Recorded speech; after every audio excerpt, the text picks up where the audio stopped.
Welcome to The Explainer. Today, we're diving into a genuinely fascinating piece of source material. We're looking at a recent Sky News interview with Senator Pauline Hanson that starts off firmly in the realm of local, state-level politics and then makes a dramatic, razor-sharp pivot right into the incredibly complex world of international security and repatriation. It is a wild ride. So we're going to break down exactly what was said, the specific claims being made, and how this conversation rapidly evolved. To make sense of this pivot, we've broken the explainer down into 4 quick parts. First, the Nepean election surge. Then, state-level grievances. Third, the cost of repatriation. And finally, the debate over the children. Let's jump right in. Part 1. The Neptunian election surge. The interview actually kicks off talking about local Victorian politics, specifically a parliamentary seat called Nepean. Now, the Liberal Party held on to this seat, sure, but they faced a surprisingly strong challenge from Hanson's One Nation party. And she drops a massive statistic right off the bat. Her party grabbed 25% of the vote. I mean, think about that. 1 in 4 voters in that electorate threw their weight behind One Nation. Hanson is clearly thrilled about this, framing it as a very direct, undeniable message from the voters. And to really put that 25% into perspective, we have to look at the previous election. Back then, she says they secured under 4% of the vote. So going from less than 4% to a quarter of the voting public, that is an explosive jump. Hanson uses this massive contrast to assert that One Nation is now putting some very serious pressure on the major political parties.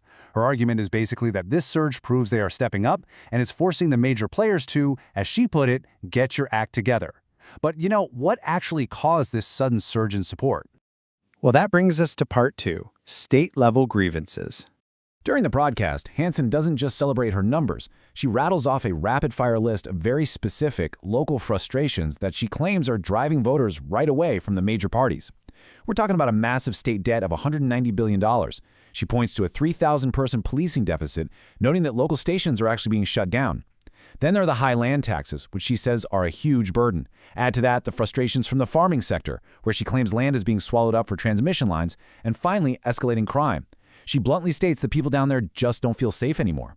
So she packages all of these everyday grievances together to explain exactly why her party is gaining so much momentum. All right, now for the pivot. Part 3, the cost of repatriation. Right here is where the interview violently shifts gears. We completely leave state politics behind and dive headfirst into the incredibly controversial topic of repatriating ISIS brides from Syria back to Australia. The host sets the stage by citing a specific report. He mentions that security sources told the Sunday Telegraph that Australian taxpayers could be on the hook for a multi-million-dollar surveillance bill for these returning women.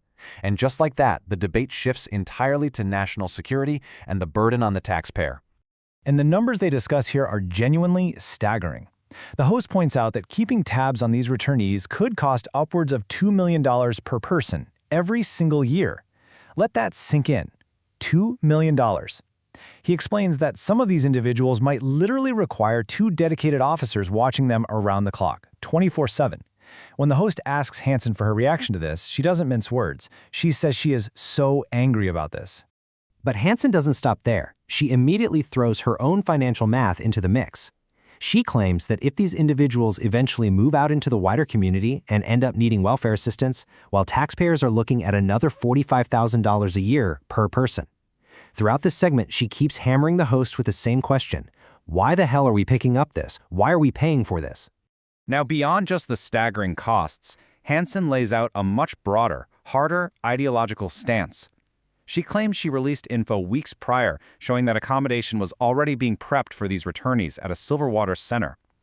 She tells the host flat out that she does not trust them, she doesn't want them in the country, and argues they are just completely incompatible with the Australian way of life.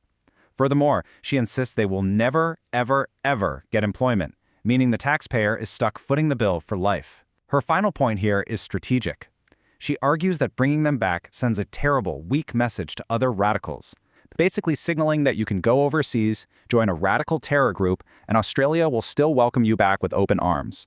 Which brings us to part 4, the debate over the children. This is the final and undoubtedly the most polarized part of this whole interview. When the conversation turns to the children coming back with these women, the ideological clash becomes razor sharp. The Sky News host actually steps in here to explicitly push back on Hanson, bringing in the humanitarian perspective. He reminds the senator, a lot of people say that the children are innocent victims in all of this, and we should have compassion. He uses this as the main counterweight to Hanson's absolute hardline stance against letting anyone return. But Hanson's comeback is intense and totally uncompromising. She argues these children have been exposed to levels of extreme violence, stating that they've literally been seen standing beside their fathers with severed heads. Because of that extreme trauma and exposure, she claims that hatred towards Australian culture is simply inbred into them. For Hanson, she makes it very clear. Her compassion is strictly reserved for people already living in the country who are, as she puts it, doing the right things.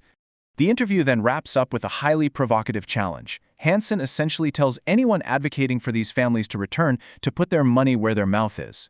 She challenges these advocates to send their personal home addresses to her office so she can direct the returnees to go live with them. You know, if they feel so strongly about taking on the risk.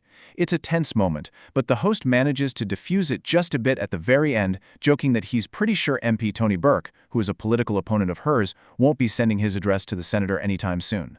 And honestly, that perfectly encapsulates the core friction of this entire interview.